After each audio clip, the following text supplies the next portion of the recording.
గౌరవనీయులు పెద్దలు అందరూ అన్న ఇక్కడ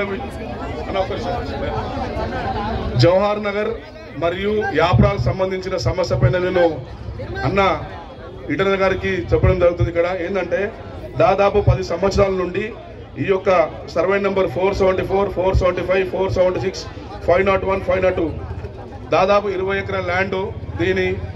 ఈ యొక్క ల్యాండ్ని 2014 నుంచి 2023 వరకు దాదాపు బీఆర్ఎస్ గవర్నమెంట్ ఉన్నప్పుడు ఇక్కడ ఉన్నటువంటి మాజీ మేయర్ మేకలకేవర్ కుటుంబ సభ్యులు కానీ మాజీ డిప్యూటీ మేయర్ రెడ్డిశెట్టి శ్రీనివాస్ కానీ వీళ్ళు యొక్క స్వార్థాల కోసము అలాగే బినామీ పేర్లు పెట్టి swimming pool, farm house, guest house కట్టుకోవడం జరిగింది. ఏదైనప్పటికీ చాలా బాధాకరం విషయం ఏంటంటే మేము ఈ జవహర్ నగర్లో 5 సంవత్సరాలు వార్డు నెంబర్ చేయడం జరిగింది, ఒక 5 సంవత్సరాలు కోఆపరేషన్ చేయడం జరిగింది. అన్న దయా దాక్షలతో మా ఒక కోఆపరేషన్ మెంబర్ అన్న సాగడం జరిగింది గతం అన్న బీఆర్ఎస్ పార్టీలో ఉన్నప్పుడు. ఏదైనప్పటికీ పేదలకు ఒక న్యాయం, ఉన్న వాళ్ళకు ఒక న్యాయం జరుగుతుంది. మున్సిపాలిటీ అధికారులను కానీ, రెవెన్యూ అధికారులు కానీ, పోలీస్ డిపార్ట్మెంట్ కానీ అన్ని డిపార్ట్మెంట్ అందరినీ మేనేజ్ చేసుకుంటూ బీఆర్ఎస్ పార్టీలో ఉన్నప్పుడు బీఆర్ఎస్ నాయకులతో పెద్దలతో పని తీసుకోవడము, కాంగ్రెస్కి వచ్చినాక కాంగ్రెస్ పార్టీ రావడము, వాళ్ళ పేరు తీసుకోవడం జరుగుతుంది. ఏదైనా బట్టికన్నా చాలా విలువైన భూములు ఈ యొక్క సర్వే నెంబర్ 20 ఎకరాల ల్యాండ్ ఉంది అక్కడ. నేను ఒక స్పోర్ట్స్ మ్యాన్గా మిమ్మల్ని విజ్ఞప్తి ఏంటంటే జవహర్ నగర్లో నివసించే ప్రతి ఒక్క యువకులకు ఉపయోగపడే ఒక 30 ఎకరాలు 30,000 మంది యువకులు ఉన్నారన్న, దాదాపు 18 సంవత్సరాల నుంచి 30 సంవత్సరాల వరకు.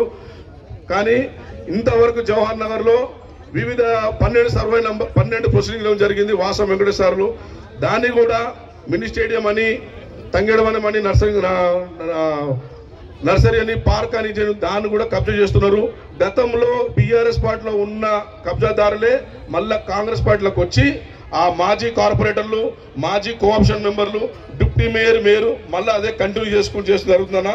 అది కూడా ప్రజలకు కేటాయించిన ప్రొసీడింగ్ ఒక కలెక్టర్ గారు ఇచ్చిన ప్రొసీడింగ్ కూడా విలువ లేకుండా కబ్జా చేస్తున్నారు.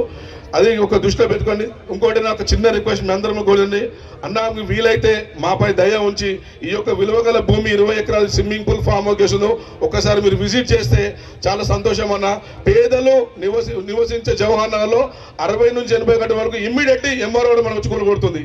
కానీ due process of law high court నుంచి కూడా మీ పని మీరు చేసుకోండి అని అక్కడ కూడా మేము రిజిస్ట్రేషన్ క్యాన్సిల్ చేయడం జరిగింది, హౌస్ నెంబర్ క్యాన్సిల్ చేయడం జరిగింది, కరెంటు బిల్లు క్యాన్సిల్ జరిగింది. ఇవన్నీ చేసినా కూడా ఎందుకు అధికారులు ఆ స్విమ్మింగ్ పూల్, ఫామ్ హౌస్ మీద ఎందుకు మాజీ మేయర్ ఫ్యామిలీ పైన, మాజీ డిప్యూటీ మేయర్ ఫ్యామిలీ పైన, బినాముల పేర్ల పైన ఎందుకు చర్య తీసుకుంటలేరో మేము మీ అందరం కూడా ప్రశ్న జరుగుతుందన్నా. కావున ఖచ్చితంగా రానున్న రోజుల్లో జవహర్ నగర్లో కబ్జాలు చేయాలంటే ఈ యొక్క సభ నుంచే అందరూ భయపడాలని, ఇకపై ఒక స్టెప్ తీసుకోవద్దని మేము కోరుకుంటున్నాం. థ్యాంక్ యూ అవకాశం అందరికీ. ఇప్పుడు మన